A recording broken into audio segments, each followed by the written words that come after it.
the office of EDI. Okay, I have served in this position as the LGBTQ program manager for the last 5 years.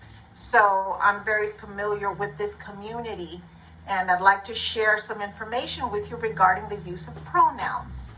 Now, let's go ahead and get started. I'll start by sharing my pronouns with you. My pronouns are she and her. If anyone would like to share your pronouns, please take the time to type it into the chat box. Okay, and as you do that, I'm going to go ahead and share a little bit of information. A few years ago, sharing your pronouns would be rare, if at all, in most workplaces. So as businesses invest in LGBTQ inclusion and gender inclusive workplaces, pronouns have become a significant focal point. From pronouns listed on email signatures and business cards to pronoun buttons worn at by retail employees, the business community has quickly embraced this practice. Now, this session supports an understanding of the intersection of daily communications, pronoun usage at work, gender identity and expression at work, as well as some practical strategies for inclusion. And I'm looking at the chat box. I appreciate y'all sharing. Keep in mind, this is voluntary. It's optional, never mandated. So I appreciate you sharing with me. Thank you. Now, why talk about pronouns? Much like our individual names, pronouns are tied to our deepest sense of identity, who we are. They articulate who we are, of course, and how the outside world should recognize and address us. Consider the feeling you encounter when someone calls you by the wrong name, despite having introduced yourself. In this situation, most of us are often racked with a sense of invalidation. Didn't I tell you my name already? Why did they forget? Did they not care enough to know me? Unfortunately, many of those who know the importance of correct pronoun usage are often those who have the most experienced the pain and the discomfort associated with being misgendered. It may not always be obvious how we can successfully implement practices and norms around pronouns to facilitate greater inclusion. This session has been designed with that in mind and shares guidance on how to implement more inclusive practices and procedures regarding pronouns in the workplace. And as you see here, one of the characters states, "You don't know me yet, but here's one important way we can continue to offer respect and dignity towards one another."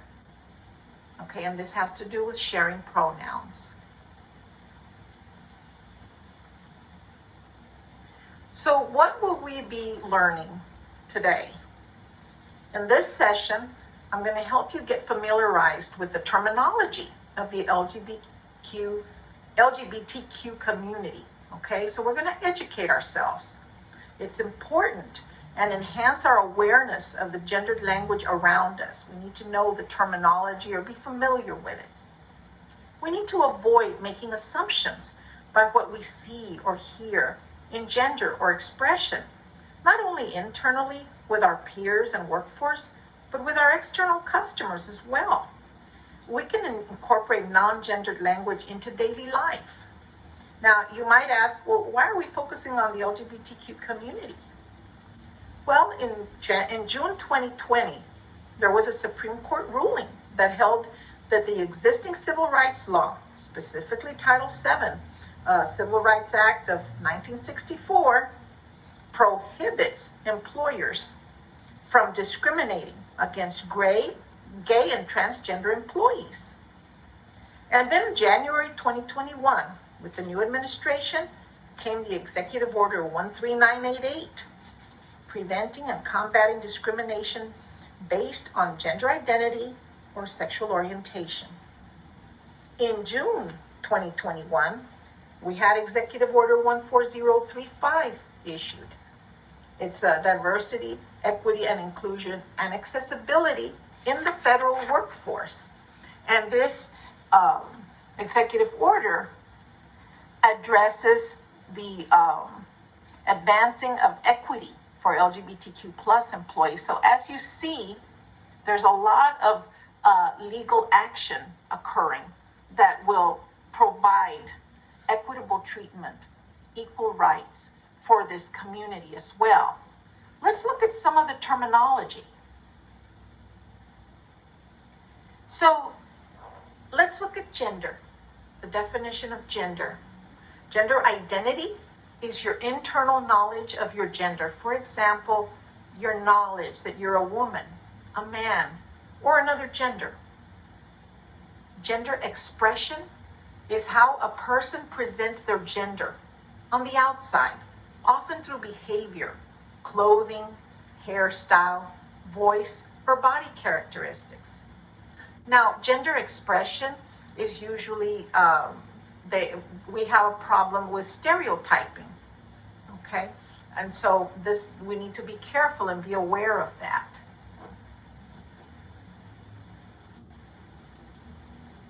Anthony, I see your question about another gender, and here are three more, okay? Under gender terminology, we have transgender, which is the gender identity that's different from the gender assigned at birth. And we have cisgender, and I'm a cisgender. I identify as female, which is my gender assigned at birth. And then there's non-binary, which also is known as gender fluid, gender non-conforming, gender queer.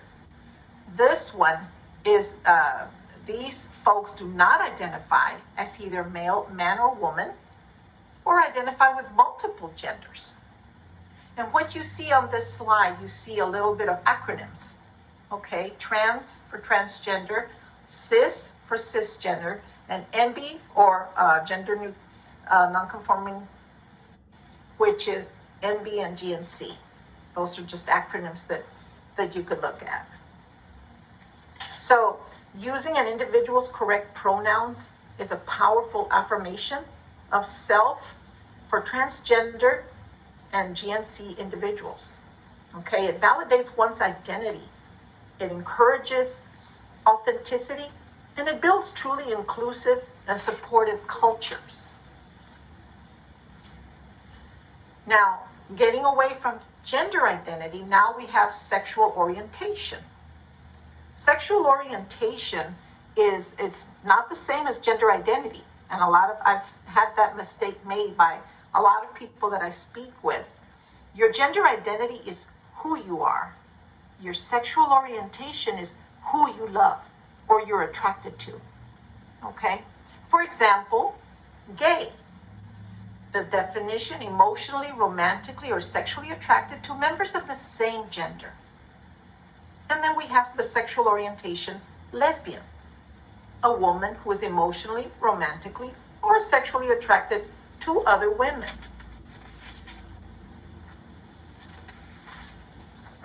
Other sexual orientations include being bisexual, which means that you're attracted to more than one sex, gender, or gender identity. There's pansexual, someone who has the potential for being romantically, emotionally, or sexually attracted to people of any gender. And then we have asexual, someone who doesn't have sexual attraction or desire for other people. Then we have biological sex. It's intersex. Intersex is an umbrella term, okay? It's a group of conditions in which there's a discrepancy between the external and internal sex parts. The older term in the previous days used to be hermaphrodism. So for more information, you can visit the website that's noted on this slide. Again, this is an awareness for you to simply understand. I'm looking at the questions, trying to keep up. John, you asked, so straight is excluded? Straight falls, let me look over here. I'm going to take you right back, okay? Straight, the gender, cisgender. a person that's they identify as who they are assigned at birth. Okay, straight is a terminology that's used for cisgender. Then, of course, we have a controversial terminology, the word queer. Okay, this is a term that people use to express fluid gender identities and sexual orientations. It's sometimes used interchangeably with LGBTQ plus. Okay, in the older generations, this word is not very welcome in its use. It's taboo. They don't want to use it. The younger generations, though, feel comfortable using it. Okay? Now, let's look at the correct language. On the left, you'll see the correct terminology. On the right, you'll see some errors that are made in terminology. Okay? Sexual orientation. Sexual orientation is not a sexual choice or a preference or a lifestyle that someone has chosen. Okay? It's their sexual orientation.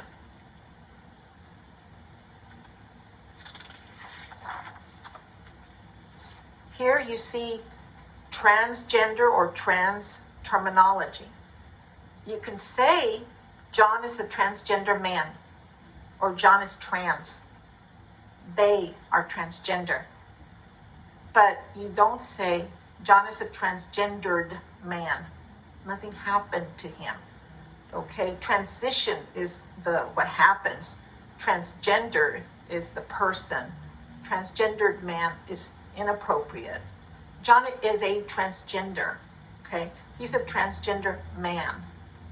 Those people are transgenders. So it's just getting you familiar with the language usage. For cisgenders, John is not a cis man. John is not cis. Okay. The incorrect way is John is not a cisgender. John is not a cis. So, not cis or not a cis. It's really very confusing, I understand, but simply understanding the definitions of where these terms fall is a great enhancement to your diversity awareness. Okay, let's recognize some gendered language. Okay, as a contact rep, I'm pretty sure I made a mistake once or twice. I've served 36 and a half years at the IRS, so I've served in numerous positions in tax law as well as management and now in EDI. But I did serve 10 years as a contact representative, and I'm pretty sure I made a mistake once or twice when I answered a call and I assumed the gender of the taxpayer by the sound of their voice. Okay? As a tax examiner a few years ago, I was an examination and AUR tax examiner and collection. I sent letters to taxpayers, and I'm pretty sure I ran into some situations where I couldn't tell by the taxpayer's name if they were male or female. And this would affect my salutation on the letter. Okay? Now, just recently, after these executive orders were issued, I was contacted by a manager of a revenue officer team. And they had concerns because the letters they initiate have automatic salutations. You just simply pick one on their system. None of them matched. They were all gendered. Mr., Mrs., Miss, Sir, Ma'am, but they were all gendered. Okay? So we went ahead and said, why don't you just use the name of the taxpayer? And that's what we ended up doing so that we could keep it non-gendered. Okay? So utilizing inclusive pronoun practices in the workplace, it's vital in building organizational cultures of respect and belonging. Okay? Not just for our LGBTQ community, for anyone in some way challenges the traditional model of gender identity and expression.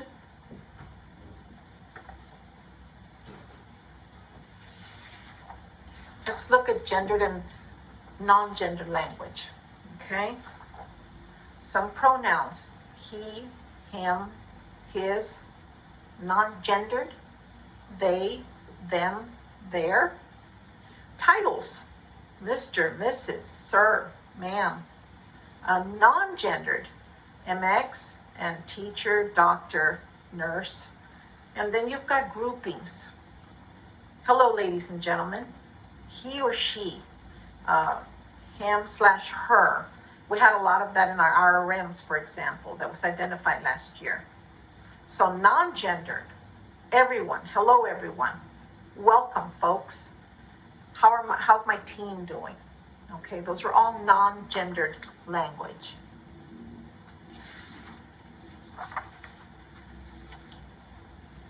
Now, there's been some controversy about the singular use of the word they.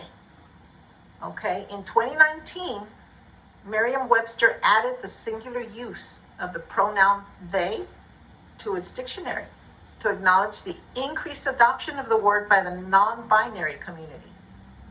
In 2019, the dictionary named they as its word of the year because after internet searches for the term rose by 313% from the previous year. Okay, so using the word they as a singular, Jane uses the pronouns they, them, theirs. They are an employee at the IRS. They wrote that report. Okay? Instead of saying each of you should enjoy his or her vacation, simply say each of you should enjoy their vacation. You're correct, Laura. They has been used for years.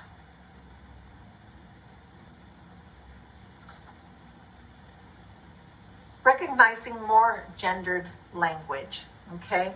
On the phone, in person, over email, references like these and others permeate our everyday conversations.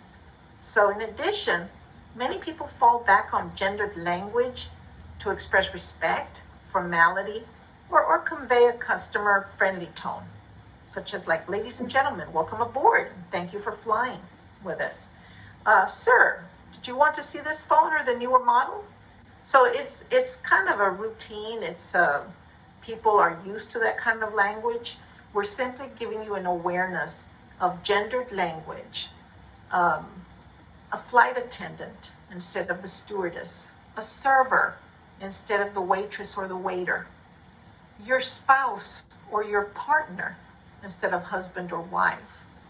Okay, a fisher or angler instead of fisherman. Okay, these are all just words to heighten your awareness. Now, let's not make any assumptions, okay? It sends a harmful message that people have to look a certain way to demonstrate the gender that they are or are not. Now, guessing pronouns can be offensive, sometimes embarrassing or harassing. Now, ignoring stated pronouns implies oppressive notion that intersex, transgender, non-binary, and gender non-conforming people do not or should not exist. Using correct personal pronouns conveys respect and creates an inclusive environment. And for years, I've taught the LGBTQ awareness session. And my main message is to treat each other with dignity and respect and follow the law. Those are two expectations in our employment here at the IRS. And it's simply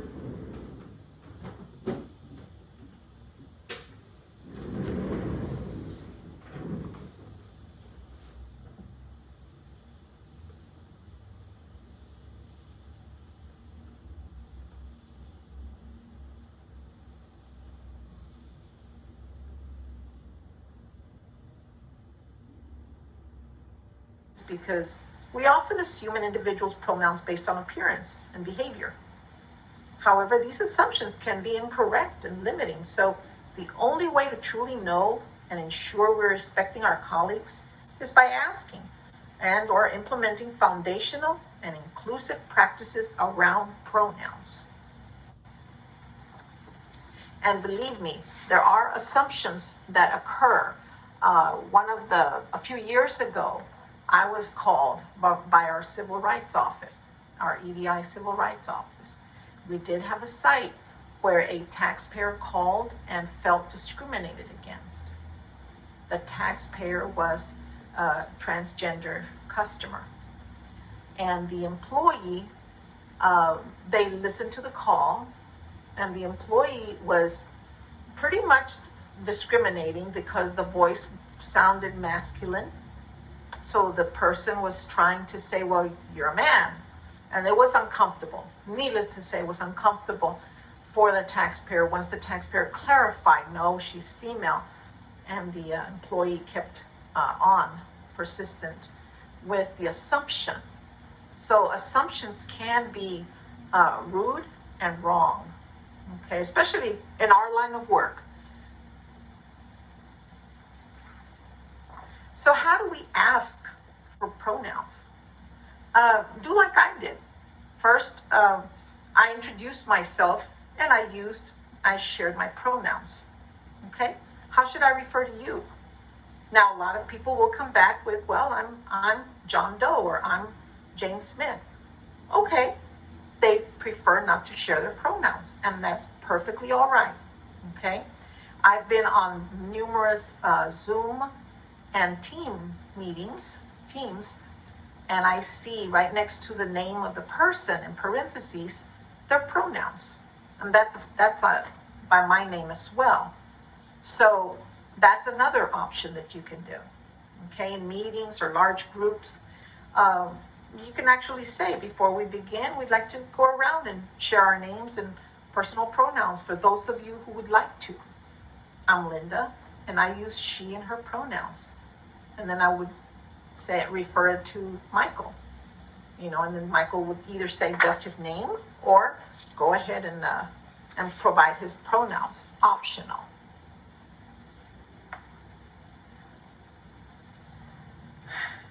Don't feel bad about making a correction, okay? If that employee that had been on the call with the transgender customer had simply said, I'm sorry, Mrs. or ma'am, once the clarification was made, then the call would have proceeded in a professional manner, okay? In this example, the gentleman says, Jane is up next.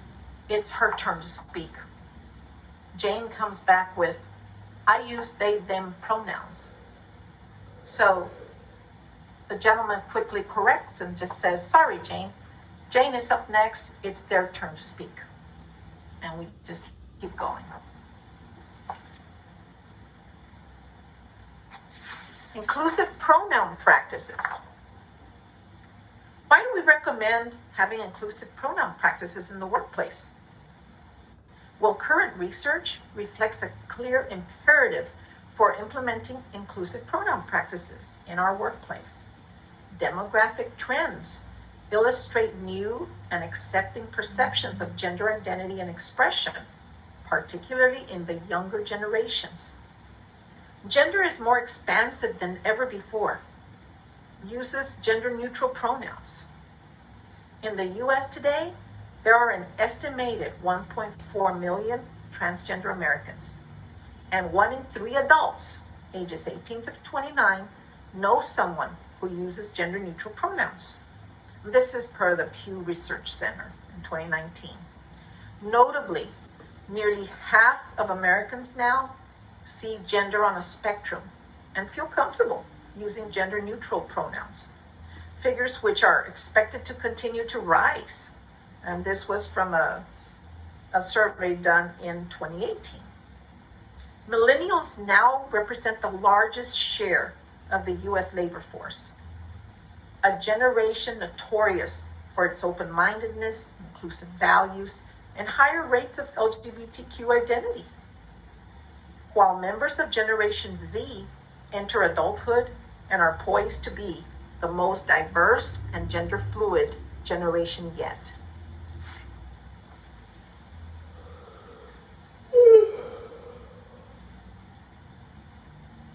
The Pew Research demonstrates that 59% of Gen Zers believe that forms and/or online profiles should include gender options outside of man or woman. A 2018 Harris Poll survey commissioned by the Out and Equal and Wittek Communications found that 74% of respondents believe that employers should learn and use employees' pronouns and chosen name in the workplace. Furthermore, 65% of respondents agree that employers should intervene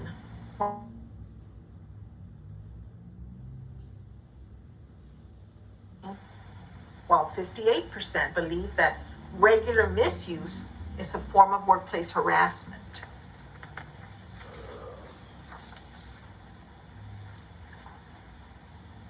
LGBTQ inclusivity boosts business outcomes.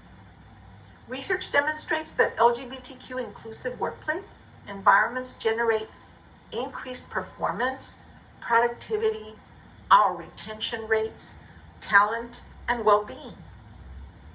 Now, furthermore, LGBTQ supportive policies are associated with higher company value, productivity, and profitability. Later in the slides, you'll see that at the IRS, we do have an IRS gender identity policy. We also have an IRS gender neutral language resource guide. Okay, younger generations actively seek employment at companies that share their own values of inclusive and facilitate connected cultures of belonging. Now, in addition, an increasingly global workforce is calling for new tools to ensure tenets of respect and cultural competency are built into everyday interaction. So incorporating and normalizing practices to identify pronouns in the workplace is both critical for LGBTQ inclusion and can be helpful in instances of cross-cultural communication where pronouns are less apparent.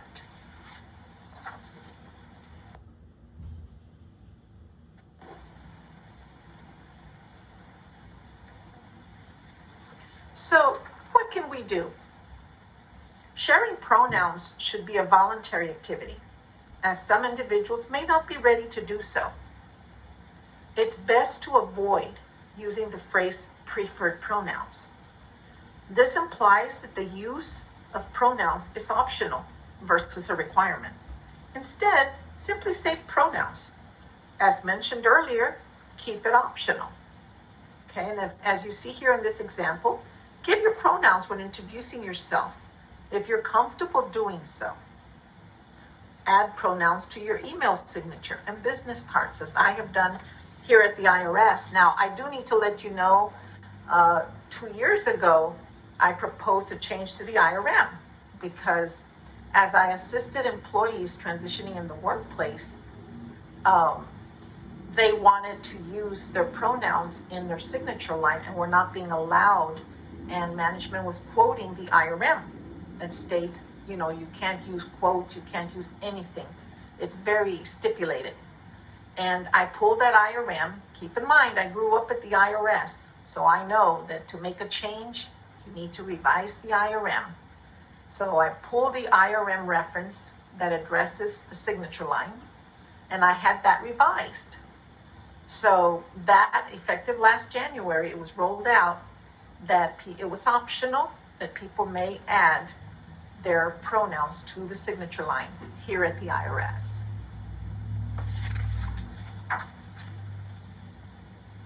As I mentioned earlier, we do have the IRS Gender Identity Guidance document, and it's for all managers and employees.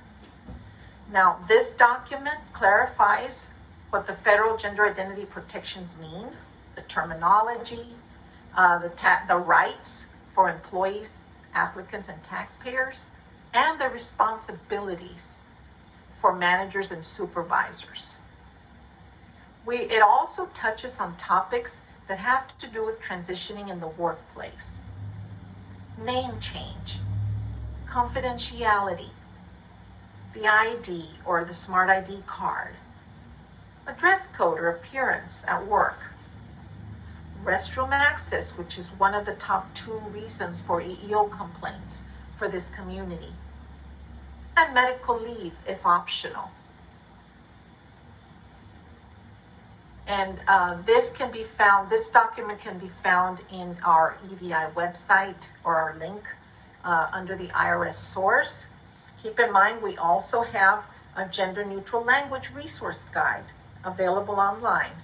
Okay, and that one provides examples of gender neutral language. So things to remember after this session, okay? Avoid making assumptions about gender and about sexuality. Normalize sharing pronouns. If you feel comfortable around the table in your team meeting, share your pronouns. If not, that's fine. Strictly optional, okay? Remove gendered language and use non-gendered language. I had a lot of feedback the last 2 years. When the executive orders came out, the IRMs all still state she/he, him/her, through all of our training and all of our IRMs. I know the IRS web, the irs.gov, really tried to adhere and go to gender neutral language as well. We made a concerted effort, okay? And it's a work in progress. We have a lot to do, but we're taking the steps needed to hopefully create a gender inclusive workplace here at the IRS. Now, if you need any assistance for a transition in the workplace, any questions regarding the LGBTQ program, please feel free to input an OS Get Services ticket for Diversity Partners in Services, and they will be glad to get back to you, okay? The resources that I researched today, for this presentation, are listed right there at the bottom. And with that, I end my presentation, and I just want to open it to anybody that may have any question. Michael? Hey, Linda, while we're waiting to see if anybody has any questions, if you would like to speak, just raise your hand and I will give you the mic. Otherwise, please put any questions or comments in the chat box. And while we're waiting on that, I did put the link up on the screen to download the presentation. You can click on it and follow the prompts, or right-click and follow the prompts.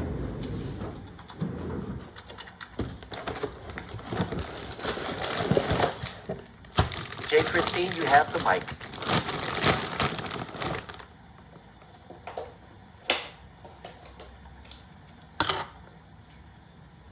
Just click on the little red icon next to your name. It'll turn green and you can start talking then.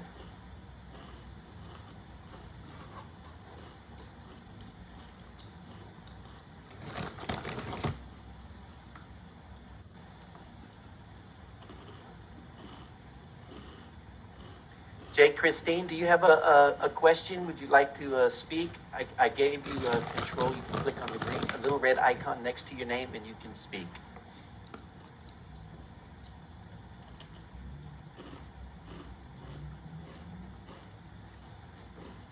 Kim, this is Michael. You have the mic. Thank you. I had a conflicting appointment, so I came late. I've only been in for about 6 minutes. So I really wanted to encourage you to do this presentation again, because I think this is a very important topic, and there are a lot of people who really need the support and who want to become better at this, but really need the help. Thank you. And yes, we do have another session tomorrow at 1 p.m. Eastern. And it is available. If you would like to have it presented to your team or in your area, please let us know. And we'll be glad to So you'll perform do that this outreach. for, like, at the team level? Yes, ma'am. Yes. And great. there Well, thank you. Yeah, because I used a tomorrow- non-gendered word. Yeah. But yes, if you contact us, and again, you can do an OS Get Services ticket, go to Education Services and say, hey, I attended the pronoun session and I would like it for my team. Great. And Okay. we'll Thank be you. glad to provide. Thank you. Nisa is asking, as a contact rep, how can you figure out just by voice the taxpayer calling in?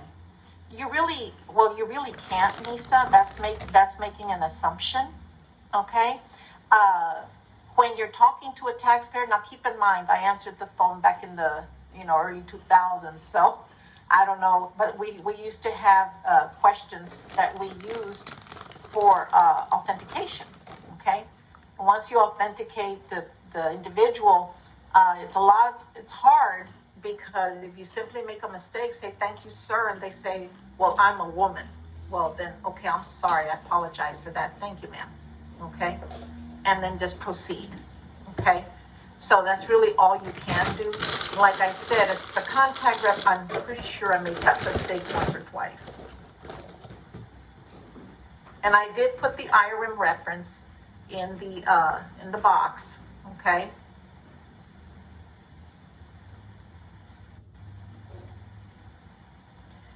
Yes, Laura. And I've had a lot of customer reps come back saying, well, I'm from the South. I like to use sir and ma'am a lot. I'm used to it. Why can't I use it? We're not trying to change people or your style. We're giving you the awareness. Okay. If you can say, good morning, yes, thank you, and without saying sir or ma'am, you avoid the problem of misgendering. But you can do it, and then occasionally, if you misgender, you just step back and correct yourself respectfully, and everything's okay. Hey, this is Michael. Caroline, you have the mic. Just click on the red icon next to your name. It'll turn green and you can speak.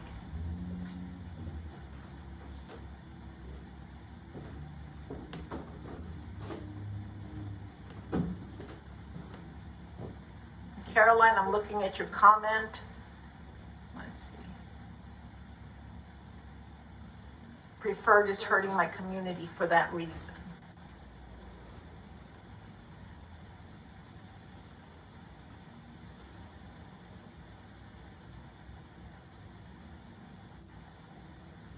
So, Carolyn, you are a non-binary person?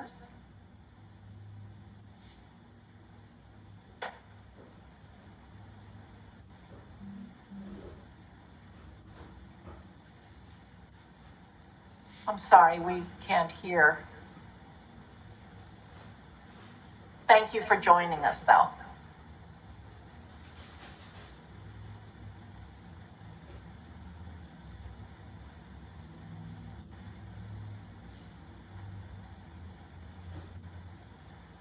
Is there anybody else? Linda, it looks like somebody by the name of Gwen said, I have a question.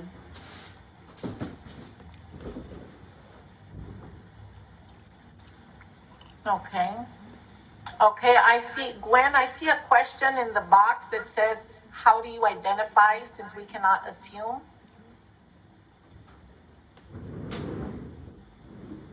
Gwen, Is that your raise question? your hand. Linda, hold on just a second. Gwen, raise your hand so I can give you the mic. There we go. Okay, Gwen, you have the mic.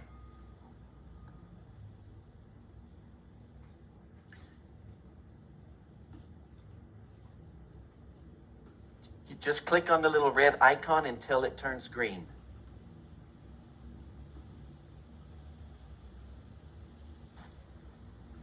Okay, can you hear me? Yes. Yes.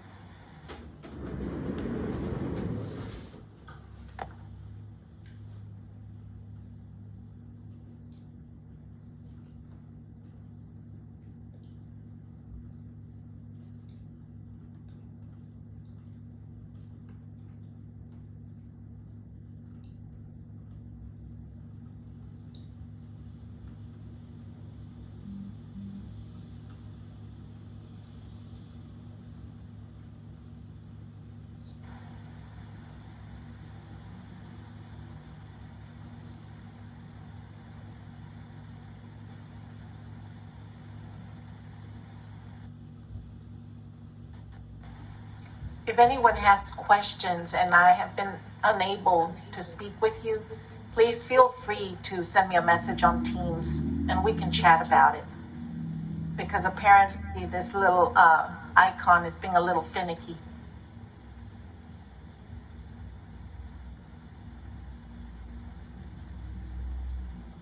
And Sue, you stated, is it recommended to add our pronouns to our email signature? I have mine added to my signature line. Okay. I also added in parentheses next to my name on Teams or Zoom when I'm in a meeting. And it's just a courtesy. It's really not mandated. Hi, can you guys hear me? Yes. Okay, I got mine to work. For anyone who's having trouble, if you just go over the microphone and hold down the button to click for a while, you have to hold it for a while, it'll pop up. It took me a couple tries, but I got it to work. I really just wanted to come on and just thank you for this training and for having this information out. I get that it can be, an inconvenience for some people to learn this and to change their ways, but the benefit that it gives to non-binary people such as myself is overwhelming. I mean, I've faced a lot of hatred and a lot of negativity in my life just because of who I am. So doing something as simple as just referring to somebody as the pronoun that they are and that they identify as is huge. And I understand, it might be difficult for some people. I'm non-binary and I have a transgender sister who's openly transgender. And we have both faced a lot of hardship and hatred for who we are. And like I said, it's just simple things like changing the ways that you address people when you don't know their pronouns can really be so important to a person. And especially too, there was one other thing I wanted to touch base with on about not knowing someone's gender on the phone lines. In my original training, we were always told to never ever call somebody by a gendered pronoun because you don't know what their pronouns are, and also because sometimes there can be cisgendered women who identify as women who have deeper voices and may sound like they are a cisgendered male to a person, who can't look at the person or hasn't asked the person what their pronouns are. So just all those things are something to consider with, why it's so important to just respect people with these types of requests. And it really is a huge help to myself and my community to have these types of talks and these type of meetings. And I just really, really appreciate it. There was a lot of great information and I'm just really very grateful. So I just wanted to say that. Thank you so much, Carolyn, for joining us for this meeting and for sharing information regarding your sister and what it's like, okay? So I really appreciate you attending this session. Thank you. Anybody else? I see a message from Margot Smiley asking, should every meeting begin with requests for pronouns? We recommend that we start a gender inclusive workplace, okay? We don't mandate it, so we don't say you should or you shouldn't, but we highly recommend that we're a gender inclusive workplace, and being reflective of that, we would invite employees to share their pronouns. Okay, again, it's optional, and some folks will and some folks won't. Some folks may not be ready to share. So we just, keep moving along in the circle when you do the round table at the beginning of a meeting. I hope that answers your question, Marco.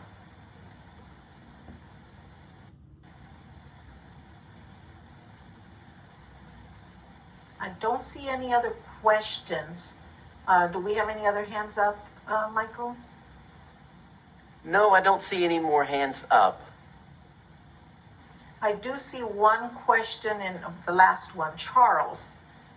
We sometimes send letters in both English and Spanish. Is there a job aid for appropriate pronouns in other languages? Very good question, Charles. I did not research that part. I know when I was looking at mypronouns.org, there were references to other languages. Okay, so I'm pretty sure there would, I could find something.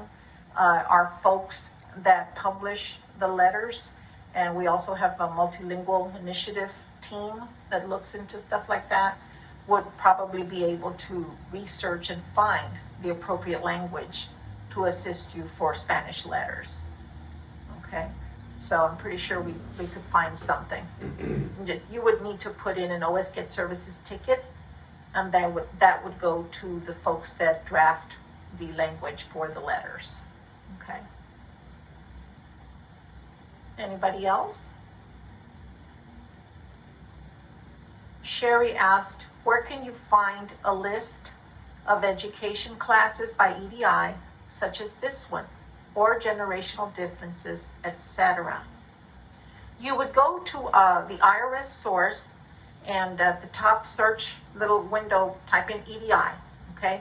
Go to the EDI website, and under education/training, it's a tab. You hover over it, and you go to, what is it? It's on demand, I believe is the wording. It says on demand.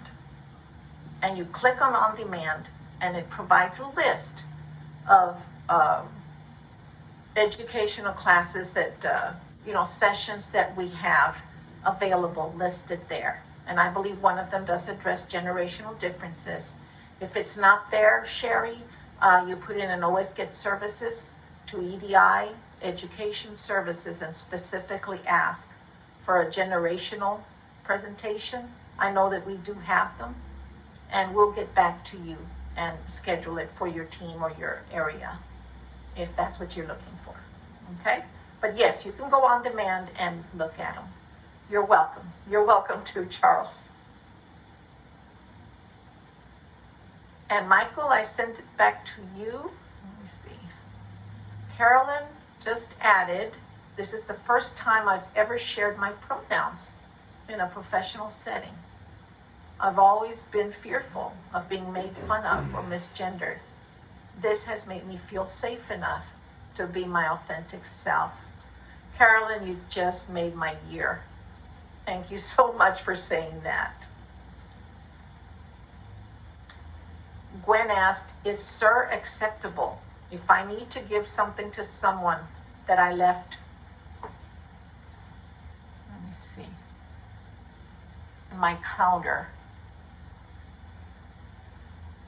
Like I mentioned earlier, Gwen, sir and ma'am have been traditionally used for male and female, okay? So if that is part of your language and you use it, the only thing that could occur would be that someone would correct you if you misgendered them.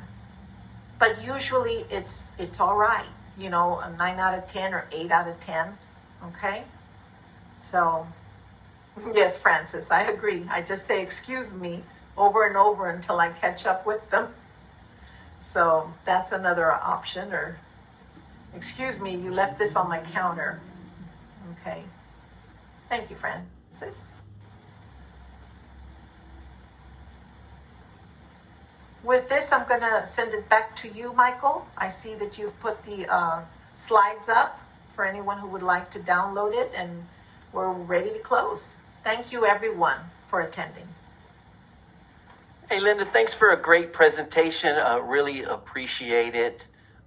When you depart, Linda, please do not publish. I will publish when I exit. Folks, thanks for joining us today. I'll stick around just a few more minutes to let folks download if they need it.